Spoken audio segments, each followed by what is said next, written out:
Baik, setelah kalian mengerti ya dasar dari prediksi pasut, sekarang kalian bisa lah ya percaya terhadap prediksi pasut dari instansi-instansi tertentu atau model-model tertentu. Karena setidaknya kalian sudah punya dasarnya gitu ya. Kalian harus tahu, oh ada astronomical arguments, lalu ada local arguments-nya juga gitu kan. Kita harus tahu fase, kita harus tahu amplitudo dari setiap konstanta pasut gitu kan. Dan kita juga harus tahu apakah ada faktor pengalihnya gitu ya, baik itu untuk amplitudo maupun untuk pergeseran fase berdasarkan longitude dari Greenwich gitu.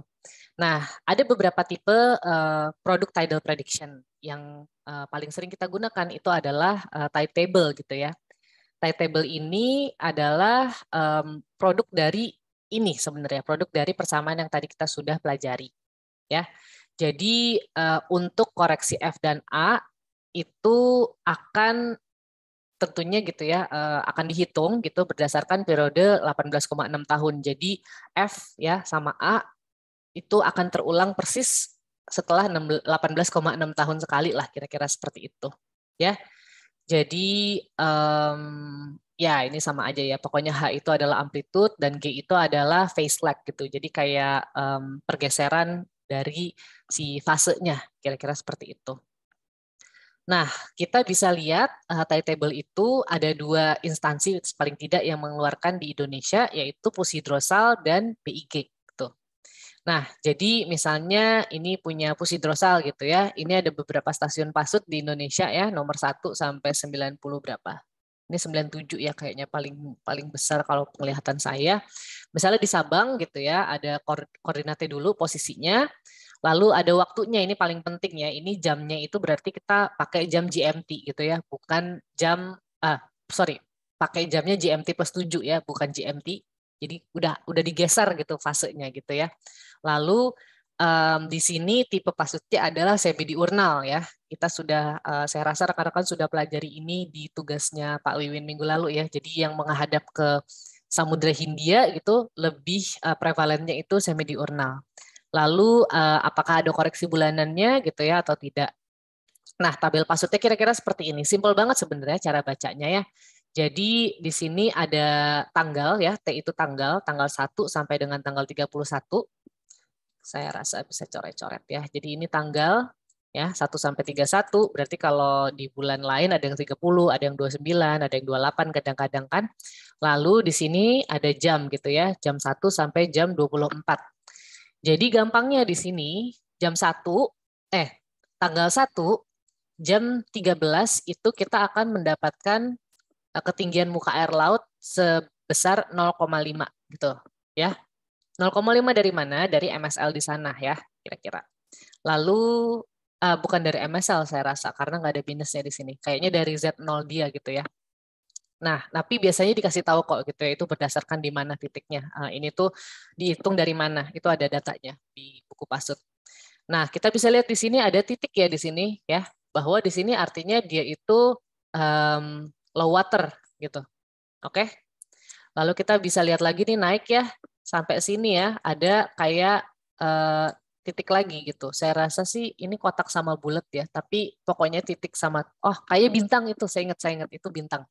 Nah, di 1,2 itu bintang lagi. Artinya apa? Artinya dia itu high water. Oke. Habis itu dia gerak lagi kan ke tanggal 2 ini low water lagi sampai akhirnya di sini high water. Kira-kira seperti itu. Jadi kita bisa lihat ya high waternya itu di mana aja dan kalian bisa dilihat ya bahwa high waternya itu roughly dia itu kayak ada pattern miring seperti ini. Ya. Kira-kira kenapa? Itu karena umur dari si satu tidal phase sendiri. Ingat kan satu tidal phase itu umurnya adalah 24 jam 50 menit gitu. Jadi ada pergeseran 50 menit. 50 menit itu sekitar 1 jam gitu kan. Jadi kalau di tanggal, ini saya hapus semua lagi ya. Kalau di tanggal 1, dia low waternya itu di jam 14, mungkin besoknya itu di jam 15 gitu ya. Nah, habis itu besokannya lagi, masih jam 15, tapi besokannya lagi dia geser gitu. Besokannya lagi dia geser 1 jam lagi, besokannya lagi dia agak masih tetap, tapi besokannya lagi geser lagi. Jadi dia geser pelan-pelan. Karena apa? Karena ada 50 menit itu, ya, ada 50 menit dari harinya matahari gitu ya, dari solar day gitu. Lunar day itu 24 jam 50 menit gitu.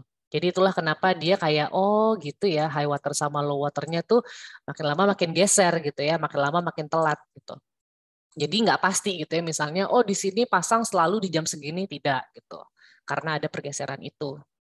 Ya, kalau ini adalah yang dari BIG ya, dulu namanya masih Bako Surtanal, lagi-lagi hampir sama ya, ada stasiun pasutnya.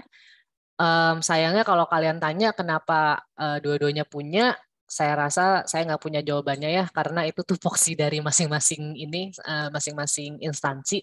Dan saya rasa sih kebutuhannya berbeda ya. Kalau misalnya Pusidrosal, setahu saya kebutuhannya adalah untuk navigasi, sementara kalau BIG itu tugasnya lebih ke pembangunan gitu ya, lebih ke pembangunan pesisir gitu. Nah, jadi ini mirip ya. Jadi ada hari Minggu, Senin, Selasa, Rabu, Kamis, Jumat. Jadi ini lebih kayak kalender ya. Lalu dia itu ada ketinggiannya di sini, lalu ada jamnya. Jadi kita bisa lihat ya jam berapa itu ketinggiannya berapa gitu. Ya. Jadi kayak lebih grafik lah ya, grafik pasut. Nah, kira-kira seperti itu ya. Jadi kita akan mempelajari bagaimana tide modeling berdasarkan satellite altimetry di segmen selanjutnya.